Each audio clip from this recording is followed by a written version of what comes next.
Hello students, welcome to our YouTube channel Vipin coaching classes, जिसमें आप देखते हो आपके सब्जेक्ट्स और आपके चैप्टर्स और उससे जुड़े हुए क्वेश्चंस एंड आंसर। तो चलिए हम शुरू करते हैं अपनी वीडियो। ये वीडियो क्लास 8 के स्टूडेंट्स के लिए बनाई गई है। इंग्लिश की उनकी बुक है इट्स सो हैपन यानी सेकंड बुक, जिसका चैप्टर फर्स्ट है, जिसका नाम है how the camel got his हम। देखिए, अगर हम बात करें इस चैप्टर के बारे में तो मैं आपको थोड़ा सा समरी बताऊंगी, फिर इस वीडियो के लास्ट में आपको क्वेश्चन आंसर और इसकी वर्ड मीनिंग्स मिलेगी। ओके, तो आपको हर चीज़ इस वीडियो में ही मिल जाएगी, तो आपको कहीं और जाने की ज़रूरत नहीं है। देखिए, हम शुरू करते हैं अपनी वीडियो।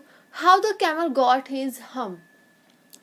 देखिए, ये वीडियो एक ऊँट के बारे में बता रखी है कि भाई वो कैसे वर्क करता है ना। लास्ट में उसने कैसे सीखा कि मुझे काम करना चाहिए नहीं करना चाहिए। ओके, और जो उसका कुबड़ होता है वो उसे कैसे मिलता है, ये वीडियो उसी के ऊपर है।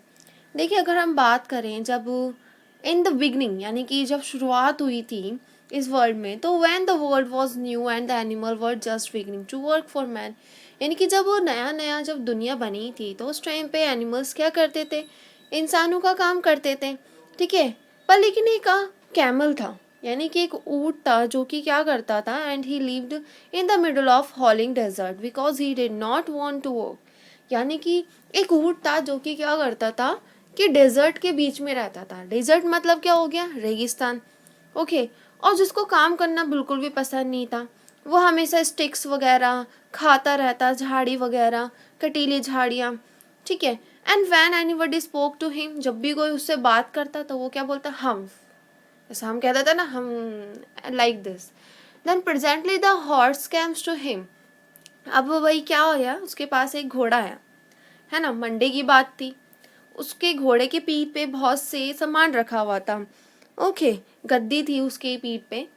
एंड सैड, वो उससे बोलता है, कैमल ओ कैमल, चलो मेरे साथ आओ। ओके, और दुल्की चलाओ मेरे साथ। दुल्की मतलब जो घोड़ा खींचता रहता है, उसके पीठ पे जो रखा रहता है गद्दी टाइप में, उसको बोलता है वो कि चलो तुम भी मेरे साथ काम करो। वो कुछ नहीं, बस हम, ऐसे कह देता है। And the horse went away and told the man.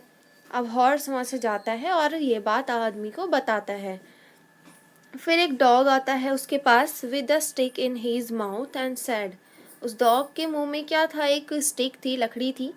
And बोलता है, कैमल ओ कैमल, मेरे साथ आओ और ये काम करो। And like the rest of us, वो बोलता है हम, बस वो हम बोलता है। ये डॉग उससे बोल रहा कि आओ मेरे साथ काम करो जैसे हम लोग करते हैं, पर लेकिन वो कुछ जवाब नहीं देता। And the dog went away, अब डॉग भी वहाँ से चले जाता है और ये बात किसको बताता है, आदमी को जाके। फिर एक ऑक्स आता है उसके पास, है ना। ऑक्स के पास भी सामान था। ठीक है, ऑक्स क्या करता है, खेत वगैरह जोतने का काम करता है, तो वो यही कर रहा होता है। वो कैमल से यही चीज़ बोलता है कि आओ मेरे साथ तुम भी खेत जोतो। ठीक है, पर लेकिन उसको भी वो हम बोल देता है। फिर उसके बाद फिर क्या होता है, एंड ऑक्स यानी कि ऑक्स भी वहाँ से चले जाता है और ये बात आदमी को बताता है। देख रहे, सारे के सारे जानवर इसके आदमी के पास आ गए। At the end of the day the man called the horse, यानी कि जब दिन खत्म होता है तो आदमी बोलता है घोड़े से, and the dog and the ox, उन सब से बोलता है, 303, यानी कि मैं तुमसे माफ़ी मांगता हूँ कि तुम्हें उसके बदले का भी काम करना पड़ रहा है ना। पल्ले और वो कुछ काम ही नहीं कर रहा है, और he would have been here by now, so I am going to leave him alone, यानी कि मैं उसको अकेले ही रहने देता हूँ। And you must work double time to make up for it, पर लेकिन अब तुम तीनों को क्या करना पड़ेगा, काम ज़्यादा करना पड़ेगा। अब that made the three very angry, अब भाई वो तीनों को बड़ा गुस्सा आया कि हमें उसके बदले का भी काम करना पड़ रहा है। तो उन्होंने एक पंचायत लगाई, यानी कि एक पंचायत लगाई उन्होंने डेजर्ट के बीचों बीच में, जहाँ पे कैमल था। ठीक है, कैमल क्या कुछ खा रहा था अपने, एंड देन हंस रहा था उनके ऊपर और बोल रहा था हम, बस। Then presently come along the gin, यानी कि अब एक जिन आ गया अचानक से वहाँ पे, जो कि वो पूरे डेजर्ट यानी कि पूरे रेगिस्तान का एक चार्ज था उसके पास, यानी कि देखभाल करने का। देखो ये पिक्चर में आप देख रहे हो कितने कमाल का है। देखो एक जिन आता है वहाँ पे। अब जिन होता है तो जिन से वो तीनों बात करते हैं, है ना। घोड़ा उसे बोलता है कि ये क्या अच्छी बात है कि हम लोग काम करें और दूसरा बिल्कुल ही निकम्मों की तरह रहे, बेकार रहे। अब जिन बोलता है नहीं ये तो बहुत बुरी बात है, तो वो हॉर्स बोलता है हाँ तो ये तो है ही। There is a thing is middle of your desert, यानी कि तुम्हारे रेगिस्तान में एक ऐसी ही चीज़ है जो कि कुछ काम नहीं करती। उसकी लंबा से उसकी गर्दन है, उसकी लंबी लंबी टांगे हैं, एंड वो बिल्कुल भी काम नहीं करता। मंडे से मॉर्निंग से उसने कुछ काम नहीं करा है। तो अब जिन सोचता है ऐसा भी कुछ है। That's my camel, what does he say about it. बोलते ये तो मेरा कैमल है, तो उसने क्या बोला तुमसे। जिन पूछता है तो ऑक्स बोलता है कि मैंने उसे हल चलाने के लिए बोला। देन वो हम्प बोल देता, वेरी गुड। जिन बोलता है अच्छा, then I will hump if him if you will kindly wait a minute. तो जिन बोलता है कि मैं उसे मजा चखाऊंगा, है ना, अगर तुम मेरा थोड़ा सा इंतज़ार करो। देन जिन क्या करता है वहाँ से चले जाता है, डस्ट में उड़ जाता है, और देन वो डेजर्ट के उसी तरफ जाता है जहाँ पे कौन था, कैमल था, यानी कि ऊँट था। देन वो से बोलता है my friend said the djinn, what's this I hear of your doing no work. मैंने क्या सुना तुम्हारे बारे में कि तुम कुछ काम नहीं कर रहे हो, है ना। जिन वहाँ पे बैठ जाता है अपनी ठुड्डी पे हाथ रख के। Well the camel looked at his on reflection, और उसी दौरान कैमल क्या करता है, पानी में देख रहे अपना चेहरा देख रहा होता है वो। तो वो बोलता है you have given the 3 extra work. तो अब भाई जिन बोलता है कि अब तुम्हें 3 दिन ज़्यादा काम करना पड़ेगा, 3 दिन का ज़्यादा, क्योंकि तुमने उन तीनों दिन कुछ काम नहीं करा था। ठीक है, क्योंकि तुमने बिल्कुल ही अपना 3 दिन खराब करे, अब तुम्हें उस 3 दिन के बराबर ही काम करना पड़ेगा, ज़्यादा काम करना पड़ेगा। अब वो सोचता है, देन हम, वही कैमल कुछ नहीं बोलता, फिर से उसको भी हम बोल देता है वो। अब वो बोलता है मुझे तुमसे कुछ नहीं कहना चाहिए। जिन बोलता है you might say it's once too often, I want you to work. वो बोलता है मैं चाहता हूँ कि अब तुम काम करो। एंड द कैमल सैड हम, फिर से वो हम बोल देता है। But no sooner had he said it, यानी कि जैसे ही वो कहता है तो ऊँट के पीठ पे क्या हो जाता है, कुबड़ आ जाता है अचानक से। That he was a proud of puffing up into a great big हम, यानी कि जो उसका पीठ का कुबड़ है और ज़्यादा बड़ा हो जाता है, और ज़्यादा बड़ा हो जाता है। तो जिन बोलता है क्या तुमने इसे देखा, ये तुम्हारा ही हम्प है जो तुम हम कहते रहते हो ना, तो ये वही है जो तुम्हारी पीठ पर आ गया है, क्योंकि तुमने काम नहीं करा था, तो ये काम का वो भार है जो तुम्हारी पीठ पर है। तो आज क्या है, आज थर्सडे है, तो बोलता है कि तुमने मंडे से कुछ काम नहीं करा, तो अब तुम्हें जो मंडे ट्यूसडे वेडनेसडे जो निकल चुका है उन 3 दिनों का काम के बराबर, उससे ज़्यादा काम करना पड़ेगा। तो भाई ये कैमल बोलता है मैं ऐसे कैसे करूँगा, है ना, विद दिस हम, मेरे पीठ पे तो तुमने इतना लाद दिया है इसे, मैं कैसे काम करूँगा। तो भाई जिन बोलता है ये तुम्हारी ही गलती है ना, क्योंकि तुमने अपने 3 दिनों को बेकार कर दिया, तो वही काम का भार तुम्हारे पीठ पर है अब ये फॉर 3 डेज, यानी कि वो क्या बोलता है कि अब तुम 3 दिन खा सकते हो, मतलब नाउ फॉर 3 डे, ओके।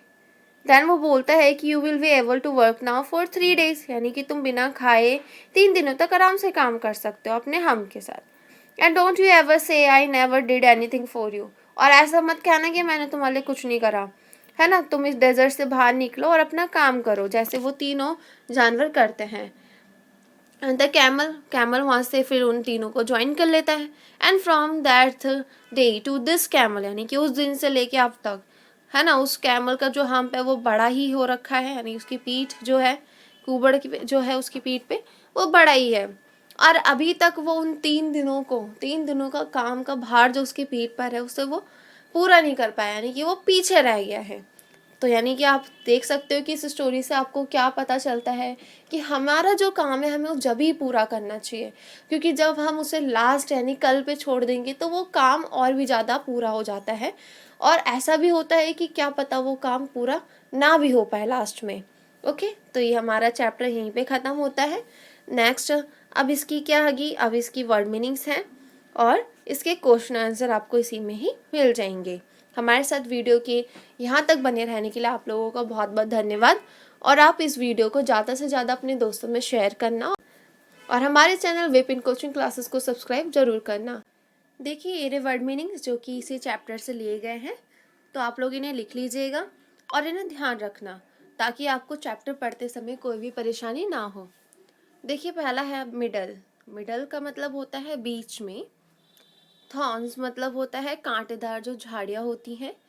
प्रिकल्स मतलब होता है कांटा। सैडल मतलब होता है गद्दी, गद्दी वो वाली गद्दी नहीं, गद्दी जो जानवरों के पीठ पे रखी रहती है वो वाली।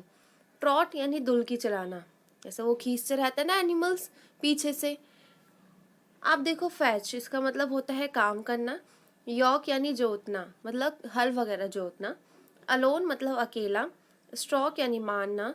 आइडल मतलब व्यर्थ। प्लॉ मतलब खेत जोतना। हम्प मतलब कुवड़। जैसे कि आपने देखा ही होगा सांड वगैरह या फिर ऊंट की पीठ जो पीछे से मोटी होती है उसे हम्प बोलेंगे। ओके, तो ये रहा आपके सारे वर्ड मीनिंग्स हो गई। अब देखो नेक्स्ट आपके क्वेश्चन आंसर है। अब वीडियो को पॉज करके इसे आराम से लिखते रहना, और ये सारे क्वेश्चन आंसर आपकी बुक से ही लिए गए हैं।